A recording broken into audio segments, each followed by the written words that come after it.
आपके अंदर लगता है कि हम कुछ गलत करते हैं तो हमको समझने की कोशिश कीजिए।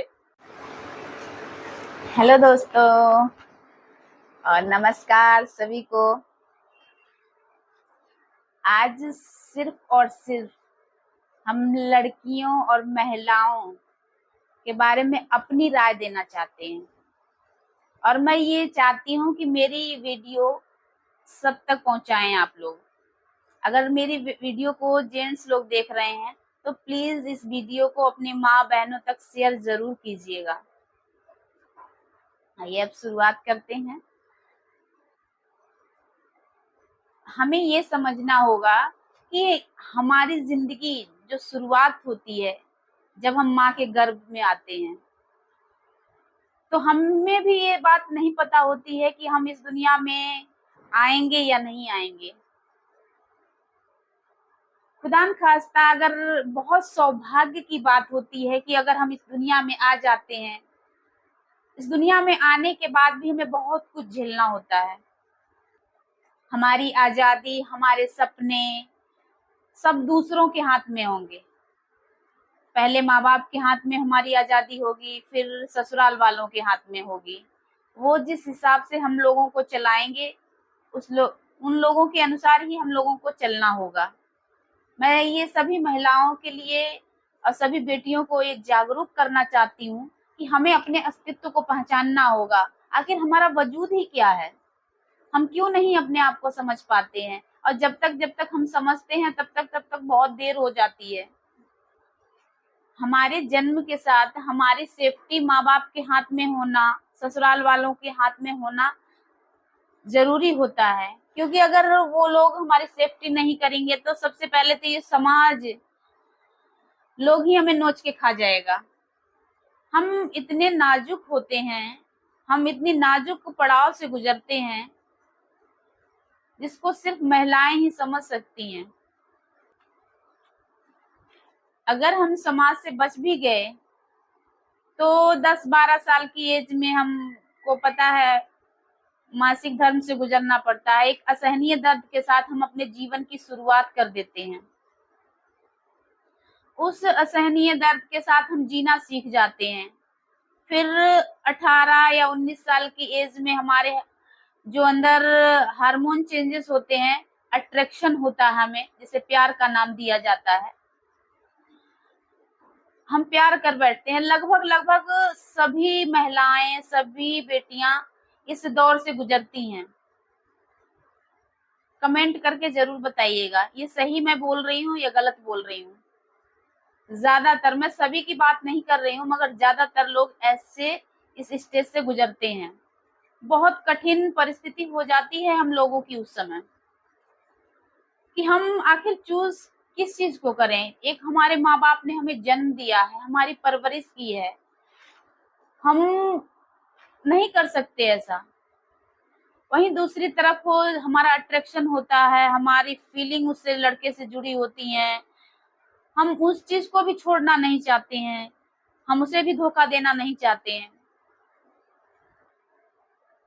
आखिर उस स्टेज पे हम करें क्या, हमको ये समझने में बहुत दिक्कत होती है।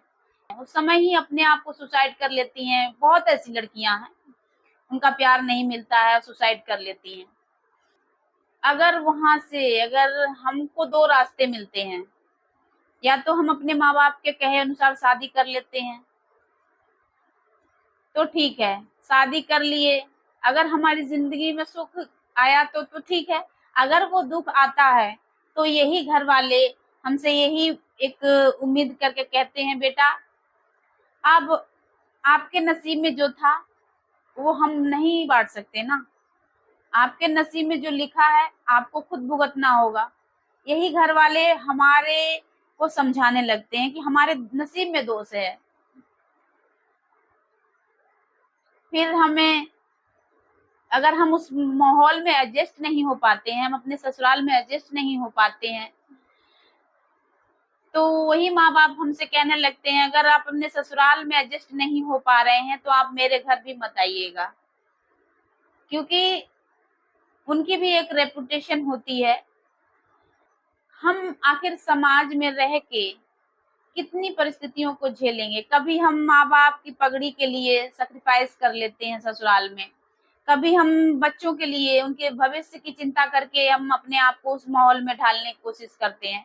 अगर 1% उस माहौल में लड़कियां औरतें ढाल नहीं पाती हैं तो फांसी लटक जाती हैं। फर्स्ट स्टेज में जब हम माँ के गर्भ में होते हैं तभी हमको कोई संभावना नहीं होती है। फिर दूसरी स्टेज में जब हम प्यार करते हैं उस समय भी हमको ये संभावना नहीं होती कि घर वालों को पता हो गया तो हम जिंदा रहेंगे कि नहीं रहेंगे। फिर तीसरी स्टेज में जब हम आते हैं, जब घर वालों के अनुसार हम शादी कर लेते हैं, जब हम उस माहौल को एडजस्ट नहीं कर पाते हैं, उसमें नहीं सेक्रीफाइस कर पाते हैं, तब हमको ये नहीं पता होता कि हमारा माइंड किस लेवल तक जाएगा और हम अपने आप को क्या कर देंगे। हम तीसरे स्टेज पे भी अपने आप को खत्म करने पे लगे रहते हैं। फिर अगर दूसरी तरफ होता है हमारा प्यार, हम उसको भी धोखा नहीं देना चाहते हैं। अगर माँ बाप को हमने, गांव समाज को, दुनियादारी को छोड़ के अगर हम शादी कर लेते हैं उस लड़के से, तो हमारी जिंदगी क्या होती है। माँ बाप अगर बुलाते हैं वो तो बुलाना ही नहीं चाहेंगे। क्यों? क्योंकि आपने अपनी मर्जी से शादी किया है। अगर आप जाते भी हैं तो सिर्फ अपने नाम के लिए। और रह गई बात उस लड़के से जिसने आपने शादी की है, उसके भी तो घर वाले होंगे, उसके भी माँ बाप होंगे, फैमिली। अगर आपको एक्सेप्ट कर भी लेते हैं तो वो इमोशन जुड़ाव आपसे नहीं होगा जो वो लोग शादी करते अपने बेटे की उससे। तो वहां आप अगर नहीं माहौल में एडजस्ट हो पाए तब भी आपको प्रॉब्लम होती है। आप उनको भी छोड़ दीजिए, जब अपने घर वालों को छोड़ दिया है, आपने उनको भी छोड़ दिया, तब भी आपको समाज में अकेले स्ट्रगल करना होगा। उस वक्त भी आपको स्ट्रगल अकेले ही करना पड़ा था जब माँ बाप ने शादी की थी और बुरी स्थितियां आ गई थी। तब भी वो यही बहाना कहते थे कि नहीं, जब आप अपने ससुराल में एडजस्ट हो जाइएगा तब यहाँ आइएगा, नहीं तो मेरे घर के दरवाजे बंद हैं आपके लिए। तब भी हमको अकेले स्ट्रगल करना होता है और हमको इस समय भी स्ट्रगल अकेले ही करना होता है। जब हम दूसरे से शादी कर लेते हैं, अपनी मनपसंद के लड़के से शादी कर लेते हैं, दोनों स्थितियों में हमारी क्या कंडीशन होती है ये हमें समझना होगा। हमारा जब जन्म होता है तो हम प्रेम, दया, करुणा, इन चीजों के साथ ही पैदा होते हैं। अगर नहीं होते हैं तो आप अपने घर में ही देखिएगा। अगर बेटा बेटी आपके घर में है तो अगर पापा आते हैं तो झोले पे सबसे पहले बेटा दौड़ेगा, मगर उस बाप के लिए जो धूप से आके बाजार से आया है या कहीं ड्यूटी से आया है, तो बेटियां सबसे पहले ग्लास में पानी भरकर बाप की तरफ दौड़ती हैं। वही बाप, माँ बाप हमारे इमोशन को नहीं समझते हैं। हम कहाँ गलत हो जाते हैं। हमारा जो उस 17-18 साल की एज होती है, हम उस समय अज्ञान ही कहलाते हैं। आप तो हम लोगों से, माँ बाप हम लोगों की एज से निकल चुके हैं, उन लोगों को तो ये समझ नहीं आता है। उस समय उस वक्त को भूल जाते हैं वो लोग। हमारी छोटी सी गलती को हमको इतनी बड़ी सजा दे देते हैं। मगर वही जो पढ़े लिखे साक्षर है, ये सरकार है, कितनी सारी मुहिम चला रखी है, भ्रूण हत्या पर रोक लगा रखी है। जितने भी सरकारी काम है, उज्ज्वला योजना हो गया, बहुत सारी ऐसी योजनाएं हैं जो सिर्फ और सिर्फ महिलाओं के लिए चलाई गई हैं। वो जानती हैं कि अत्याचार सबसे ज्यादा महिलाओं पे ही होते हैं। घर का अगर आप रजिस्ट्री कराने जाइएगा तो मर्द के जो रजिस्ट्री में पैसा लगता है उससे हाफ पैसे में महिलाओं की रजिस्ट्री होती है। क्यों इतनी सरकार छूट दे रखी है? दहेज प्रथा पर रोक लगा रखी है। कितनी चीजों को हमको सेफ्टी देती है सरकार हमें। सरकार जानती है महिलाएं गलत नहीं है और वाकई में हम गलत नहीं होते हैं। हमारे साथ जो कंडीशन समाज, परिवार अपनाता है उसके अनुसार हम अग्रेसिव हो जाते हैं। हमको सही गलत का फिर समझ नहीं रहता है, फिर हम जाने अनजाने कोई गलत कदम उठा देते हैं। फिर हमारी उसी चीज को टारगेट करके हमको नीचा दिखाया जाता है। मैं उन पुरुषों से एक बात पूछना चाहती हूँ कि अगर हम नहीं होंगे, हम महिलाएं नहीं होंगी, हम बेटियां नहीं होंगी, तो आप कहाँ से आइएगा? आपको कौन इस दुनिया में लाएगा? क्या आप समझते हैं कि हम आपको जन्म देते समय बहुत आसानी से सब कुछ माहौल को एडजस्ट कर लेते हैं? बहुत हार्मोन इम्बैलेंस होते हैं हमारे, बहुत कुछ झेलना पड़ता है हम लोगों को। आपको फीड कराते हैं, पेट में स्क्रैच लग जाते हैं, आपको सूखे में सुलाकर खुद गीले में सोए रहते हैं। आपकी तबीयत खराब हो जाए तो रात रात भर नींद नहीं आती है। यहाँ तक तो ठीक है, मगर जब भी हम फुर्सत में होते हैं, ज्यादातर ऐसा होता है जब हम खाना खा रहे होते हैं तो हाथ धोकर आपकी लैट्रिन साफ करते हैं। हम कहाँ गलत हो जाते हैं?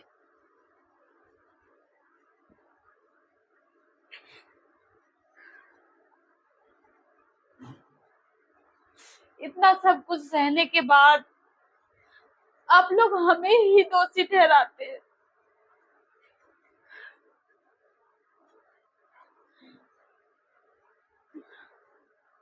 मत कीजिए जुल्म इतना,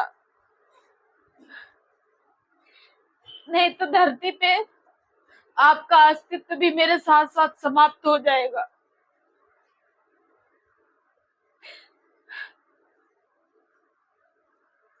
आपके अंदर लगता है कि हम कुछ गलत करते हैं, तो हमको समझने की कोशिश कीजिए, हमको जानने की कोशिश कीजिए हमारे अंदर चल क्या रहा है। मगर हमें इतनी बड़ी सजा मत दीजिए जितनी बड़ी हमें सजा दी जाती है। आपको जन्म देने के बाद भी आप देखिए जाके हॉस्पिटल में सारा हॉस्पिटल कहीं यूट्रस वाली औरतें पड़ी हैं, यूट्रस खराब हो जाता है, कहीं शरीर में 10 बीमारियां पकड़ लेती हैं। औरतों को इतनी बीमारियां क्यों होती हैं? मर्दों को क्यों नहीं होती? हम लोगों की जिंदगी तो वैसे ही इतनी नाजुक होती है, आप लोग इतना अत्याचार करके और भी हमें तोड़ देते हैं। मत कीजिए।